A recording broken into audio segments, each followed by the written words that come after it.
Halo pemirsa Otoviva dan 100kpj.com, ketemu lagi dengan saya.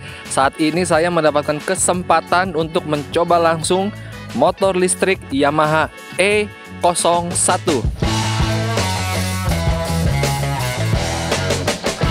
Motor ini pertama kali diperkenalkan di ajang IMS 2022 dan Yamaha mendatangkan Yamaha E01 ke Indonesia dari Jepang sebanyak 20 unit. Nah, motor listrik ini nantinya akan disewakan atau dipinjamkan ke masyarakat umum, tepatnya yang berada di Medan, Jakarta, Bandung, dan Bali. Nah, Yamaha menargetkan 4.000 masyarakat yang menggunakan motor listrik ini dimulai dari November sampai 1 tahun ke depan.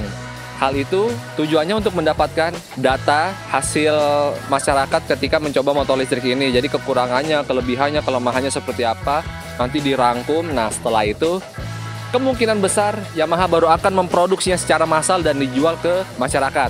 Nah, seperti apa sih impresi berkendaranya, spesifikasi dari motor listrik ini? Ikuti gue terus.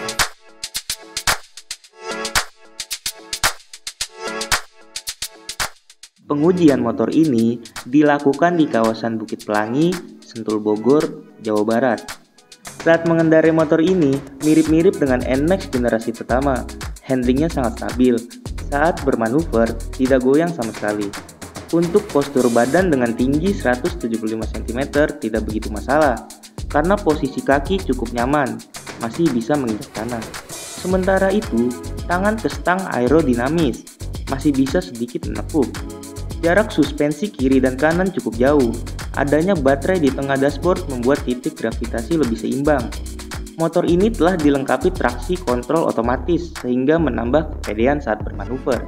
Ayunan suspensi depan dan belakang tidak terlalu keras, masih nyaman saat melewati jalan tidak rata. Motor Matic tanpa emisi ini dibekali baterai lithium-ion model tanam yang berada di tengah pijakan kaki berkapasitas 4,9 kWh. Untuk waktu pengisiannya hanya 1 jam dari kondisi 0 sampai 90% dengan alat khusus atau fast charging. Dalam pengujian internal, jarak tempuhnya 104 km dengan kecepatan rata-rata 60 km per jam. Saat melakukan pengujian, tersedia 3 pilihan, yakni Eco, Standar, dan Power. Mode Eco tenaganya hanya 5,4 kW di 4.500 rpm dan torsi 21,4 Nm di 1.500 rpm.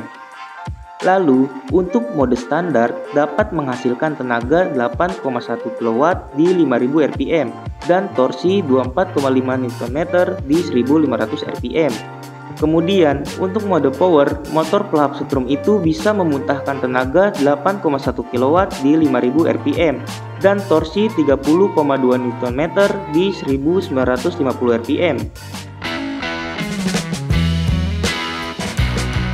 Dalam pengujian ini, kami memfokuskan menggunakan mode power. Motor listriknya terasa responsif, seperti tarikan motor Matic 125 cc. Untuk mencapai 60-70 km per jam cukup cepat. Diketahui kecepatan maksimal 100 km per jam dengan konsekuensi baterai menjadi cepat habis. Sebelum melakukan pengujian, dayanya masih cukup untuk berjalan 94 km. Setelah digunakan 15 menit saja, jarak tempuhnya langsung turun menjadi 78 km. Melewati jalan menurun tanpa memutar gas, otomatis sistem regeneratifnya bantu pengisian baterai, walau hanya naik sekian persen. Jika dihitung, dari jarak tempuh yang tersisa bertambah beberapa meter. Tapi, sepertinya E01 agak bikin sulit penggunanya ketika sedang parkir karena bobotnya cukup berat. Tidak heran Yamaha menyematkan fitur layaknya mobil, di mana E01 bisa jalan mundur 1 km per jam, sehingga memudahkan pemiliknya saat parkir. Oke, segitu aja review singkat dari kami mengenai Yamaha E01. Jangan lupa untuk like dan subscribe video kami di 100kpj.com dan Viva.id. Sampai jumpa di review motor selanjutnya. Bye!